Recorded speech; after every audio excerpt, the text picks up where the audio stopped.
Assalamualaikum warahmatullahi wabarakatuh, sahabat beriman. Mudah-mudahan Anda masih selalu setia bersama kami di channel yang selalu menghadirkan kisah-kisah inspiratif. Pada kesempatan kali ini kami sudah menyiapkan satu kisah berhikmah untuk menambah iman kita. Sebelum itu mari, support channel ini dengan cara like dan subscribe. Klik lonceng juga, biar kamu nanti dapat konten bermanfaat lainnya. Dalf bin Jahdar Asy-Shibli, nama kunyahnya Abu Bakar, sehingga lebih dikenal dengan nama Abu Bakar Asy-Shibli, adalah seorang ulama sufi yang lahir dan dibesarkan di Baghdad.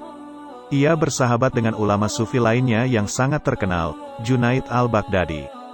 Suatu ketika ia sedang berjalan ke suatu desa, dan ia melihat seorang pemuda kurus dengan rambut terurai dan bajunya sangat kumal. Pemuda itu sedang duduk di antara kubur dan meletakkan pipinya di tanah. Air matanya mengalir membasahi wajahnya, mulutnya terus bergerak mengucap zikir. Tasbih, tahmid, tahlil dan istighfar tak henti-hentinya keluar dari mulutnya. Sesekali ia memandang ke langit. Shibli sangat tertarik dengan pemuda tersebut karena itu ia menghampirinya. Tetapi melihat kedatangannya, sang pemuda lari menghindar. Shibli berusaha mengejarnya, tetapi karena tertinggal terus, ia berkata, perlahan-lahan, wahai waliullah.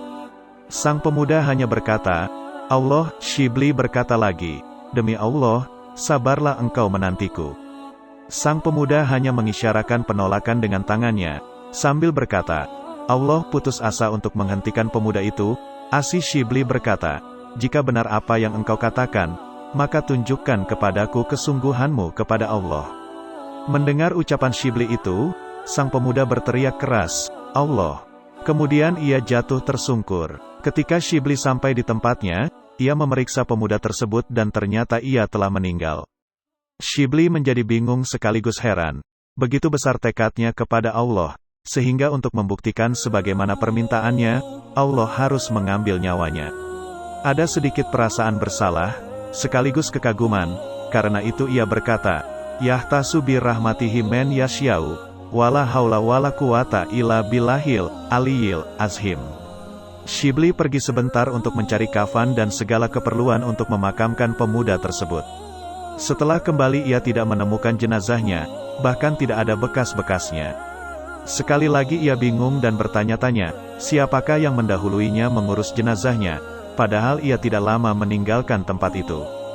Tiba-tiba ia mendengar hatif, suara tanpa wujud, ya Shibli, telah ada yang menyelesaikan urusannya.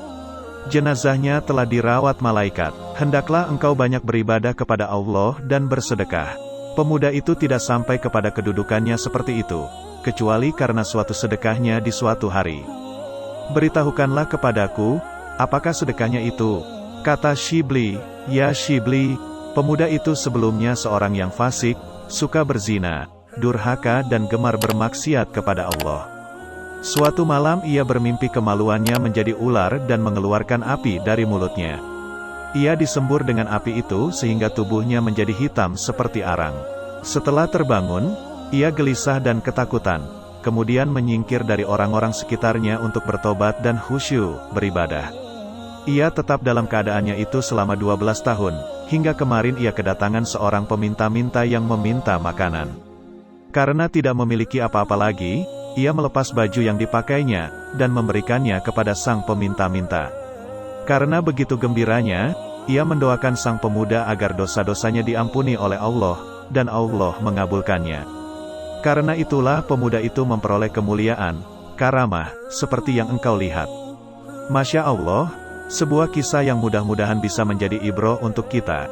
Jangan lupa berikan komentar Anda dan subscribe channel ini, agar nanti bisa mendapat kisah-kisah menarik lainnya.